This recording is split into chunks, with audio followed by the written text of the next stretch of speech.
Hello everybody, it is March 16th, it is a Thursday, it is 1:45 in the afternoon. I am still awake for some unknown reason, and I thought I'd do another podcast. I want to try to do one a week if I can, so we'll see how that goes. Today I'm smoking on the last of the Dutch treat that I have, and then also I have some stuff called Early Girl that I picked up at the local rec shop. Bud Commander is the name of that shop, and they have some pretty good deals. This is a 26% THC content, and I'm actually just opening the pack for the first time, so we'll see how good it is. One thing that I want to talk about today is my early childhood. In the last episode, I kind of gave an overall summary, but I just want to talk about some of the finer details of what I went through and things that happened. But just opening this package up. It smells delicious. It smells really earthy, and I love that. It's kind of got like that. It makes your nose tingle. It's just so good. It was sunshine. Man, I can't talk today. It was sun shining earlier, but the rains moved in. And considering that this is Washington, can't really be too surprised. So, what I want to talk about right now is losing my eyesight. Now, I don't remember it because it happened when I was 2, but at age 1, my right eye was taken out, and at age 2, my left eye was taken out. And that created this new person, basically, because a 2-year-old is still learning how to interact with the world, and then you take the eyesight away, and that leaves the other 4 senses to compensate for the 5th sense that's not there, that the body was so dependent on. And that can take some getting used to. What saved me was I did it at a young age that I didn't really know any different. I just figured everybody grew up like I did, And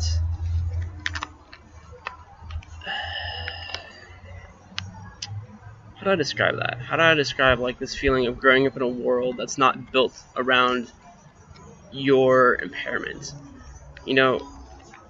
Especially here in America, there's a lot of things that are universally unaccessible. Libraries, really, there's audiobooks now, but back in the early 90s, there wasn't a lot of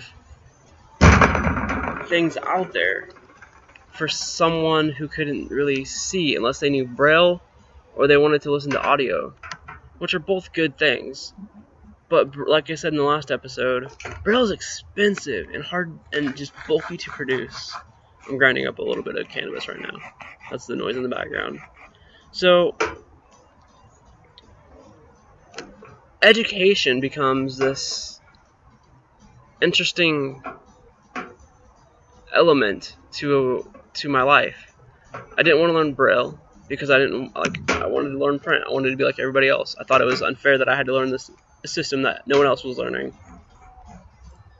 Until the girls thought it was really cool. And then I became like Don Juan of the disability community because all these sighted girls were hanging out with me and learning this Braille system that I was teaching them. That came on later though. But the teachers I had were really cool, and I'm still friends with some of them to this day. And the teachers that teach a blind person, so I was actually in mainstream school, which meant I went to all the classes that everybody else went to. But I also had time out during the day where I would learn Braille. They would teach me how to use the cane, which is the white stick that blind people walk around with, just in case you weren't aware. It's usually just traditionally called the white cane. And I would be taken out of school, and we'd go walk around town and learn how to. My teacher would show me how to do the various techniques with the cane to find curbs and cross streets safely to be an independent traveler. And the goal is to get it instilled when you're young, so by the time you're my age, at like 20, I'm not 20 now, I'm 26, but, you know, the goal is to be 20 and have that stuff all second nature, so that you're able to do whatever you want without needing to focus on, okay, where's my cane at? Is it right on my right side? Is it on my left side? It should all just be right there in your brain, and you shouldn't have to focus on it. All you should be focusing on is the information you're getting from it. And that's the cool thing about a cane, is you actually get a lot of information from it. Is the ground smooth? Is the ground concrete, gravel, grass, dirt, water, snow, ice, sand? You can tell all that just from the simple texture of the tip of the cane moving across the surface of the ground, and the sun's coming out, so that's cool. But that's part of my education that I had to go through, that a lot of people don't think about unless you're in that situation. And so with this Betty DeVos, or DeVos lady, taking charge of education and doing what she's doing, I really fear for the future kids that are going through school with disabilities, whether it be visual impairment, physical disabilities like being in a wheelchair, or lack of hands, or motor skills, finite motor skills, to learning disabilities, dyslexia, ADD, ADHD, OCD, stuff like that. So when you put someone in charge that has no idea of these specialized cases for education, it creates this gap or a vacuum, and it leaves these students who want to be educated in a general field of just, we don't know what to do with you. And the reason that's going to happen is because, again, someone's in charge who has no experience with any of this, who can barely answer any regular questions about regular education and general education across America. So I went off on a tangent. I was actually going to talk about cancer and all that, but I'm going to take a quick toke break and take a quick hit of this. I'm smoking right now, or I'm toking on a little bit of Early Girl. So here we go. I know this is probably the most boring part of the podcast, me just sitting here breathing really weird as I smoke a bowl, but it is what it is. Maybe I should get some like music or something to put behind this.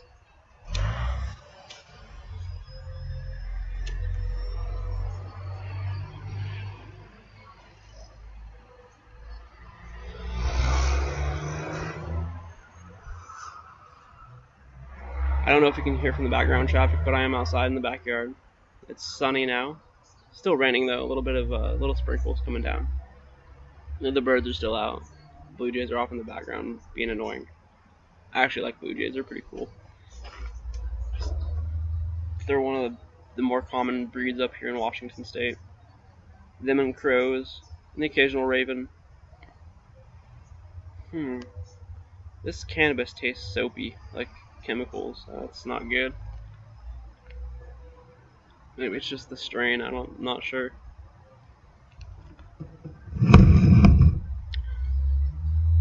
So the cool thing about cannabis is I started recreationally using cannabis back in, I'd say I was about 15 when I, started really getting. I've always been interested in cannabis, even as a young dude. I'd always ask my dad about it because my dad used it when he was a younger teenager, and I always thought cannabis was like cool. And the other reason I didn't really start doing cannabis at a younger age was because I had this thing in my head. I didn't want to be a smoker. I didn't want to smoke cigarettes, but I wanted to smoke cannabis, and I had to wrestle with myself on that one for about a year before I actually got past it, because I thought, man, smoking cannabis is just as bad as smoking cigarettes. And then I tried cannabis, and I was like, you know what, it's worth it. It helps my pain. It does all these cool things. I want to get off of, I want to move away from this idea that smoking is bad. And back then I was in Missouri at the time, and cannabis down there is pretty shitty. Sorry, people that live there, but it's horrible. Cheap though, for like the dirt weed, and then you go if you want like medical grade hydro and stuff. Man, up here I can get medical grade hydro like 180 an ounce. Down there, $100 was maybe like a quarter ounce, an eighth of the good stuff, and that was just insane to me. So I started smoking cannabis to help with the pain, recreational, and then it became medical for me because it was like, man, if it's doing this when I smoke it every now and then, what would it be like if I did it every day and did that? And so I did, and it helped out a lot. It gave me quite a bit of control over my mind and my body. But I went into it hoping that somehow cannabis would stimulate, either by unlocking old memories somehow or giving me the ability to remember color or to create color in my mind, to stimulate my visual cortex. And it didn't work. Not yet. And I've smoked quite a bit. I've done multiple forms of cannabis, oral absorption through tinctures, medibles, smoking. Hell, I've even stuck cannabis up my ass, which is a good way to take it if you're throwing up and you need to help with nausea, or you are having severe stomach pains. Take a bit of cannabis oil and suppository and right up and take it, and it'll absorb pretty quickly. It'll help. That's fairly new, common. That's like a recently new thing that everybody's come out with, but I did it a while back before it broke across the internet, and it definitely worked. What I would like to see is a cannabis solution that we can inject into our bloodstream. That would be cool. So I went in search of this, and I'm still searching for it because I want the ability to say that I tried and that I didn't waste my time doing nothing when I could have done something. I wanted to find a way to stimulate my visual cortex to see color or to unlock old memories of what I'd seen when I was a younger dude, when I had my eyes. But a lot of us don't remember our young toddler age. The furthest I can remember back to is the age of like 3, and one like picture image from Disneyland, and it's so weird because there's no color in it. And I remember it, but I don't remember it. It's a foggy memory. So I did cannabis, and then I moved on to psilocybin, or magic mushrooms. Magic mushrooms to me has a negative connotation in today's society, so I like to say psilocybin, just like I say cannabis. I don't call it marijuana. I'll call it pot. I'll call it weed, although I think that's kind of offensive to cannabis, calling it a weed. But psilocybin, I've done about 15 trips now on mushrooms, and they're pretty awesome. I wasn't expecting the various benefits. I was able to slow down my consumption of opiates.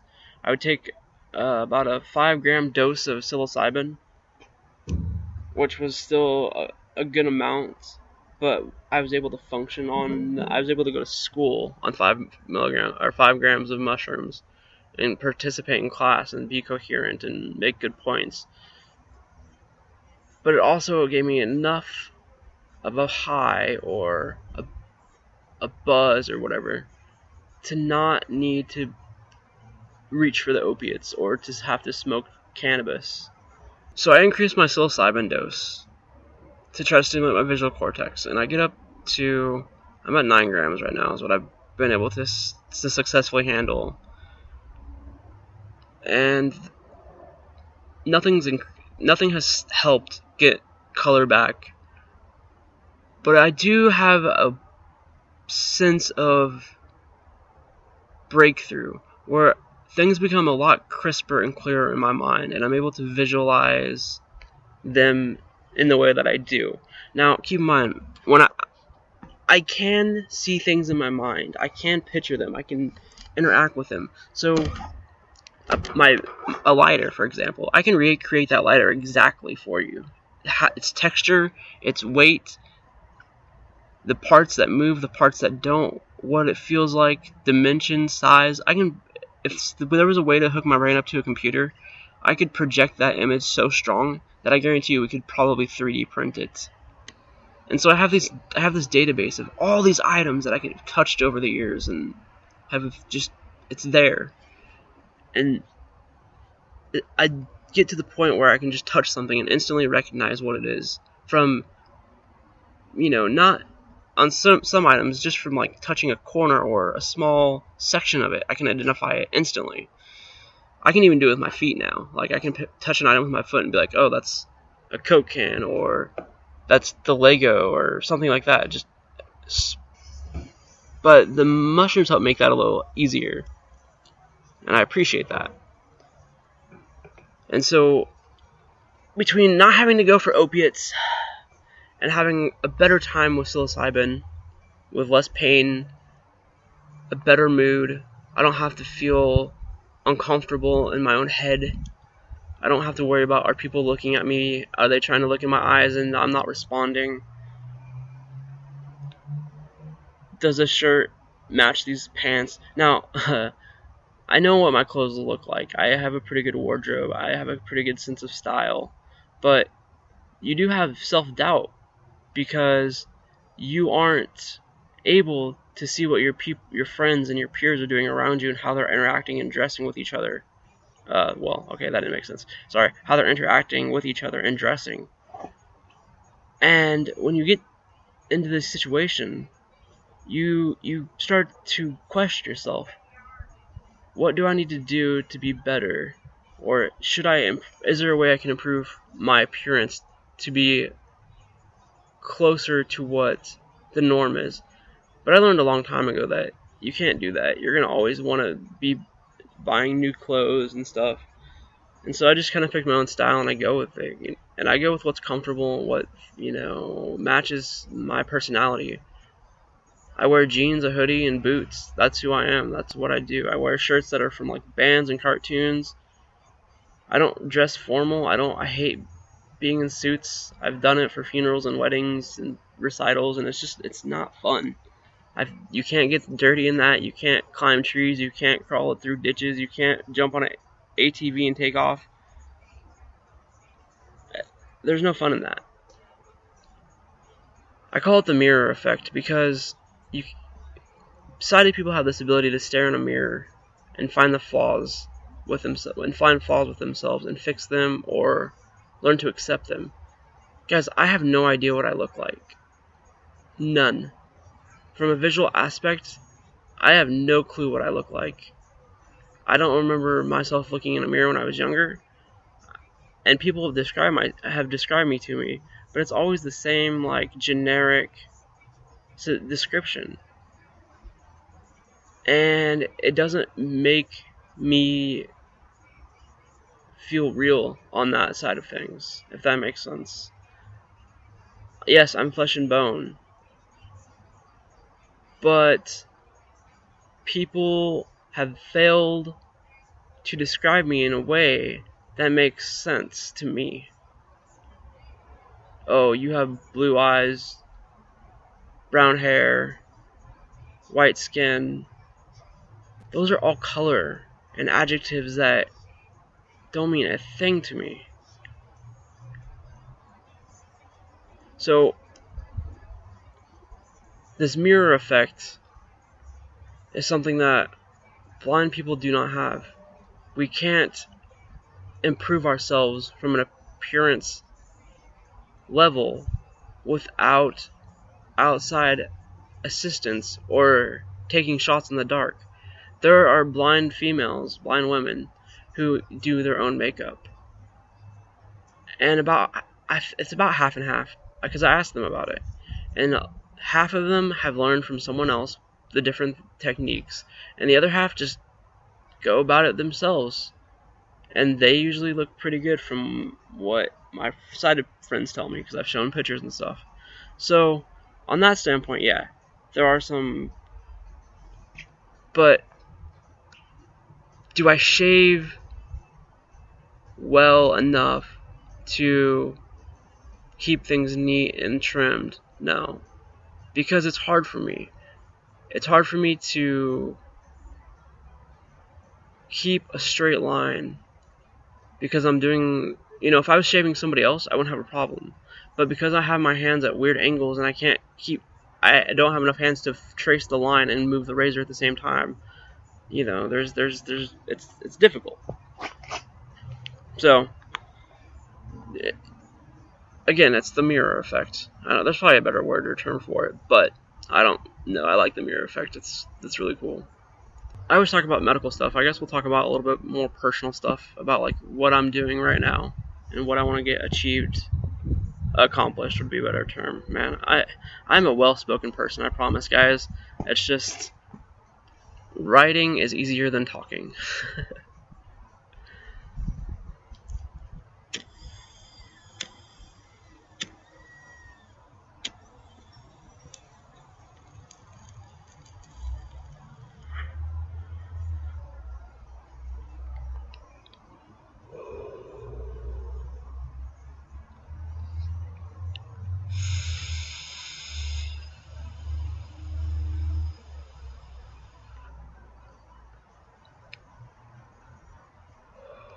This weed is actually pretty tasty. Definitely tastes like a plant. Okay. So, I'm currently starting a business and running about 4 different websites and writing and releasing podcasts. Oh, and going to college. And it's never enough. I'm never satisfied. I feel like there's way more to do in this world to make it a better place. And I've been given a unique perspective on the world. I am able to step outside of this sighted sensory overload and say, well, in some regards, this world isn't built for me. But on the other hand, once I figure out how to get past these small challenges, I can be a rock star and do what I want and survive on different methods than most people. It's not easy for a blind person to get a 9-to-5 job. I read a stat that 75% of blind people are unemployed and taking money from the government because it's the easier option. And I don't mean that they're lazy. No, that's not what I'm saying at all. What I'm saying is, a lot of these entry-level jobs that you guys can go work because it's what you have to do while you're busting ass and going through college or supporting a family. No, we can't do those jobs because it's a liability. We can't flip burgers. We can't work around big oil vats because companies get really uncomfortable with that. It's not that we can't. It's just insurance and things like that. So the jobs that we would get would be like cleaning and sweeping, and those jobs don't pay well. And a lot of us have medical needs that are expensive. I'm sure my medical bills are over $1 million right now over the last 26 years. In fact, I know that we're probably closer to the 2 to 3 million mark because of all the MRIs, CT scans, surgeries, chemo, radiation, prescriptions alone, needles, shots. So a lot of us have these incredible medical needs, and entry-level jobs just don't have enough benefits for us.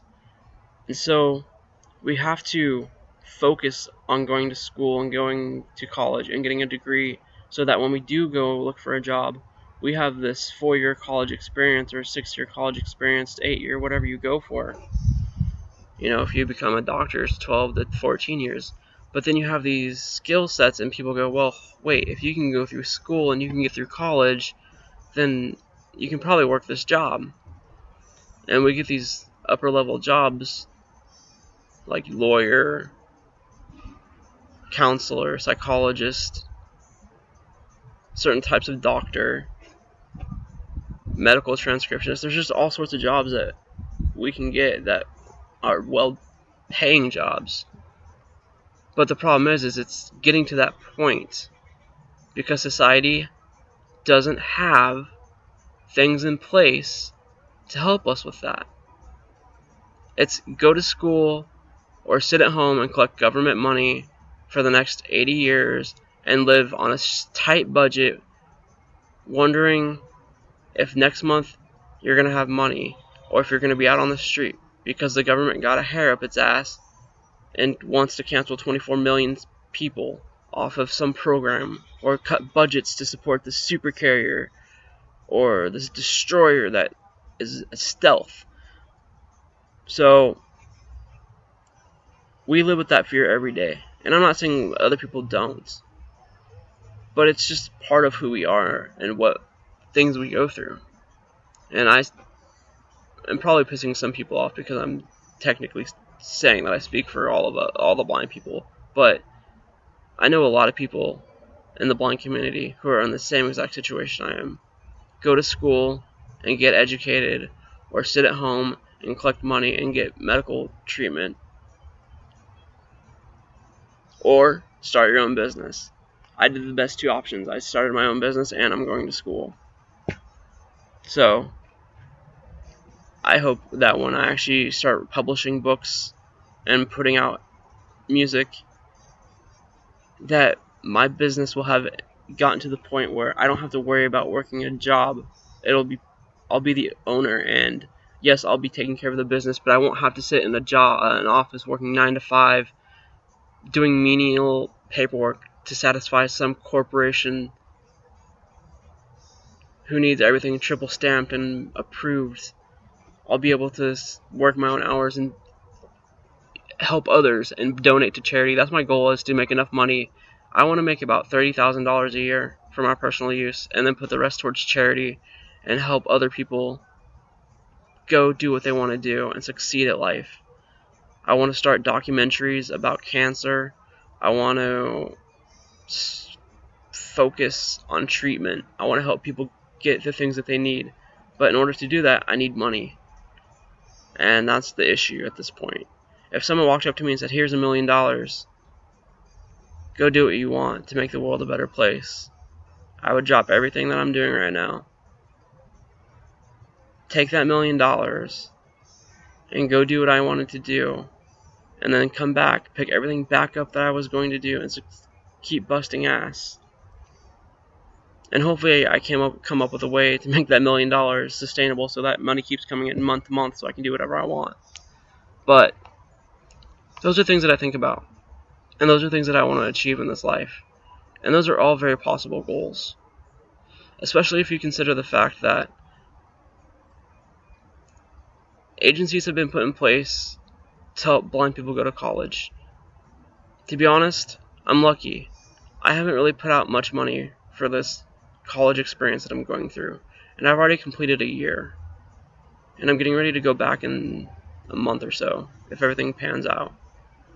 So I'll be able to complete my college degree, and I won't have a big student debt hanging over my head. But that just means I'll be able to help out people faster when I start actually making money and start being able to live comfortably enough to support myself, to make sure that I have a roof over my head and make sure that I have the medicine that I need. But once I get to that point, I'm going to definitely put back into the community. And unfortunately, when you're on the government money, SSI, SDI, whatever you want to call it, blind pension, they're paying us to be lazy. They're paying us because it's the easier option. They're giving us less than $8,000 a year to sit at home and do nothing. We're not even paying back to society. We aren't paying taxes. We aren't doing anything. We're just sitting at home on the internet complaining and bitching and crying. And those of us that actually want to be educated have to struggle to go through this college degree, college lifestyle, where teachers don't understand what it's like to be in a position of a student as with disabilities, whether it be physical, mental, visual, can't move your arms, can't move your legs, quadriplegic, paraplegic, ADD, dyslexia. I can't imagine what it'd be like to see letters and have them flip on you. That's gotta be crazy. So, I know I went on a tangent, and I know I strayed away from what I was going to talk about, But that's the power of ADD for you. And the power of cannabis. So I'll just keep talking. And when I go through and edit this, I'll cut out the more ranty parts. Preachy parts, I guess. That's funny. I actually got a job interview with the state. And one of their criticisms after I didn't get the job, and I asked them why, and they said one of their criticisms was the fact that I was preachy. So passionate and preachy about advocation and disability. And I was just like, yeah, and you're an agency that works with people with disabilities and you don't want me here? Okay. And so I didn't get that job. And I'm glad, actually, because now they're paying for me to go to college. So it works out. Quick toke, and then I'll get back to talking.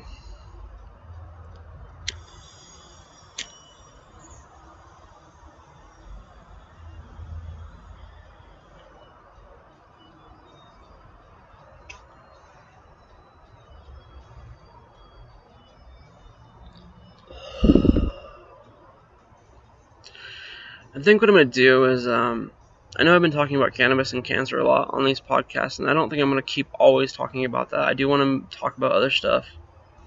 It's just, these are a good way to get advocacy work out there. I am going to make some cannabis-related videos where you guys can watch me smoke, and I have a plan to do group smoking sessions online. So I'm gonna get some different cool pieces, some new and unique pieces, and video just sit there and smoke and show you guys what they are, and have like I don't know, like just a smoke sesh, a general smoke sesh. And I'll do the podcast because I do like the audio, the fact that I'm just doing audio and there's no video.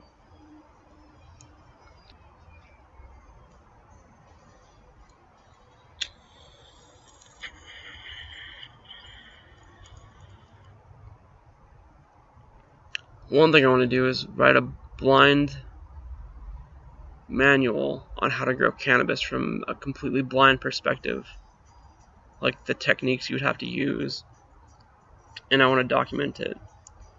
See, I want to be a documentarian, I think. I like the idea of it. I like the idea of going into an environment and showing people, hey, listen, put down the Starbucks, turn off the reality TV, and watch something that's actually happening right now that it's going to make a difference, or that should make a difference. And the sad thing is with cancer, it hits fast. And when it does, you don't know how long you're going to have with that person, or how long you're going to have on this earth. So why not spend time with that person and use that time as a way to push for faster advancements in various medical fields and medicines like cannabis and psilocybin and ayahuasca. Now, those 3 drugs, and yes, they are considered drugs by the DEA, have been used as medicines for thousands of years. Mummies in Egypt have been dug up with cannabis. Skeletons have been found with cannabis. Mushrooms have been worshipped, I believe, by the Mayans and the Aztecs. There are stones carved into mushrooms. They were parts of rituals, both good and bad. But they've also been used as medicine, and you can't deny that fact.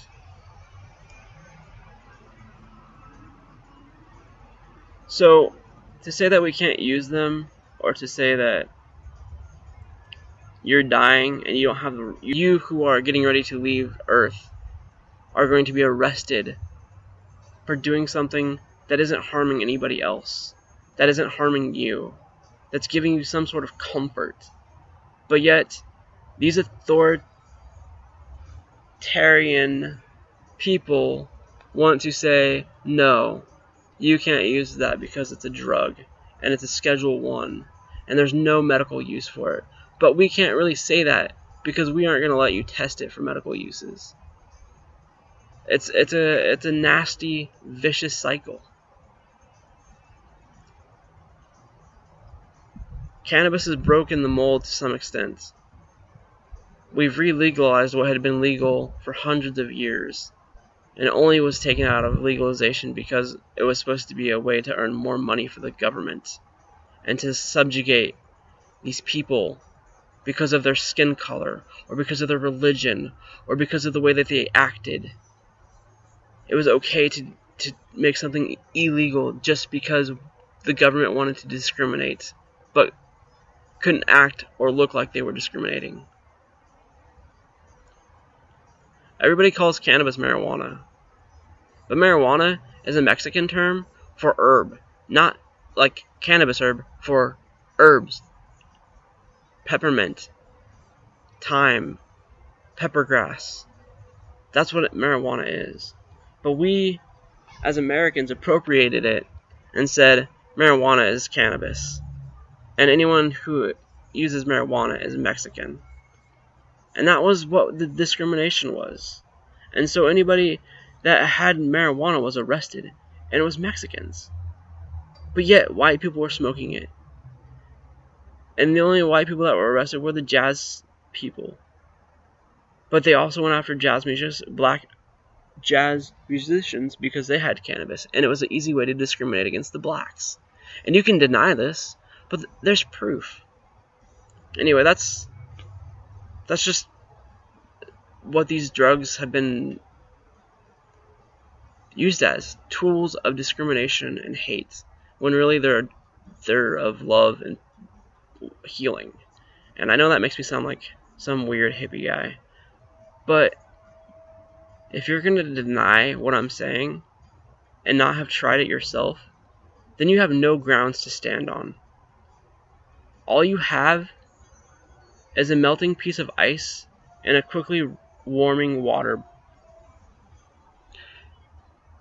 And all you have to do is say, hey, you could be right. Let's test it. Let's try it out. And I'll throw you a helping hand. But as far as I see it right now, you made the situation you're in, and you're going to have to deal with it. But we as citizens who are asking for healing and help that you're refusing us, we won't stand for that. We won't stand to be pushed into the dark and suffer while you earn money and discriminate against people of all religion, all color, and all creed. People are dying and suffering, and it doesn't have to be like that. Your research, your think tanks, R&D, it's all the same, but it's all focused in the wrong direction. Take the time, switch your methods, and stop policing the world, and find a way to help your own citizens, and lead by example. Get your scientists to research how to fix cancer, how to regenerate cells. Allow stem cell research. Give us back what should be ours by birthright. We were America. We were on the leading edge of technology. And now, we're not. We're falling behind because we're so focused on one particular industry, and that's the military-industrial complex. And fighting wars and getting oil. While people who have helped that industry are dying and just left alone by the corporations who hired them to suffer because they were exposed to coal or nuclear radiation or hazardous chemicals distilling oil. And they're now sitting with lung cancer, stomach cancer, crushed bones. And you know what can heal that? Cannabis. Cannabis has been proven to help bone regeneration, has been proven to kill cancer cells.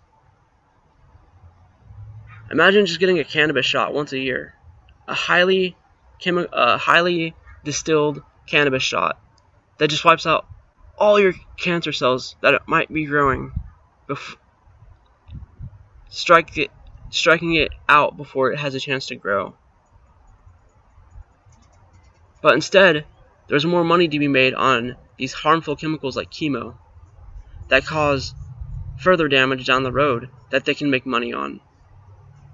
My face, my bones are pain because they gave me radiation when I was 2. Or well, no, when I was like a month old till about 1. They gave me radiation for 9 months.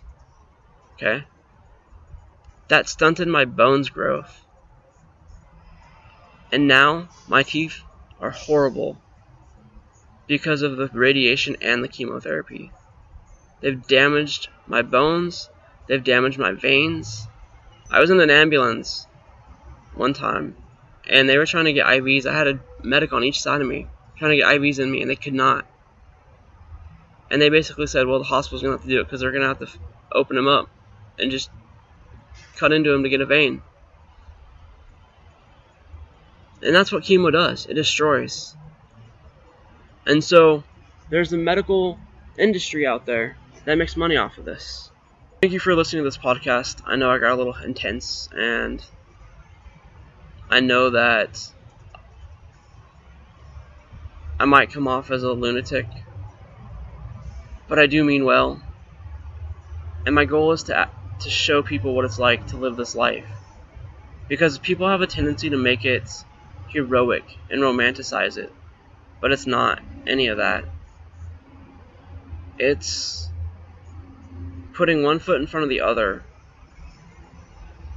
and not screaming and trying to rip your own head off. People always tell me, oh, you're so bright and you're so positive, you have this really great attitude, and you should write a book, and you should be put on a pedestal and given the world. And my only response to that is no. Because you see me for a little bit of time, and you know my story, or you know parts of my story, and you piece it together and you think, man, this kid's so brave because he did all this. But the truth of it is, I'm just a human being who had to do all of this at a young age. And it changed me completely. I didn't grow up as a child. I grew up as a mini adult who was facing these decisions of life and death, who didn't have friends, whose only friends growing up was family. That was it. I had people at school to hang out with, but I never really hung out with them. I lived 30 miles away, and it just never worked out. I had one best friend who I'm still friends with today, and she and I hung out when we met, but I didn't really have friends outside of that. And it's because when you've been through this cancer and these tumors and these surgeries, and you've been put under the knife so many times, you don't see the child, the reality of a child is gone. There's none of that fun adventure of, oh, well, what's today gonna bring? And who am I gonna get to hang out with today? It's gone. You're now focusing on the pain in my chest from the Hickman, which is a big tube they stick in your chest to pump chemo in, and not wanting to get stabbed with a needle every night before going to bed, turning bedtime into a torture. You know? It changes you. So, I find it really offensive that people say, you're brave, you handle it well. Because it's my life. If I didn't handle it, I would be dead. And that's the truth of the matter. Because when you're in this society and you're in this world, you're isolated. People isolate you all the time. You don't have social connections because you were raised around adults all your life. And so it's hard to let go and have fun because, well, I don't know why, but I can tell you, it sucks. And when you take psilocybin, that goes away and you feel happy. So please, people, just take a second, step outside your comfortable box, and put yourself in my shoes. Because, like I said, there's no giving up at this point. I've put 26 years on this earth, in this body, and I have found a way to cope. And I'm not a hero. I'm just someone trying to live and to make a good life with what I got. I appreciate the sympathy, and if you really want to show that you care, donate to a good charity or hold the hand of a cancer patient who's dying alone and be their friend and help them.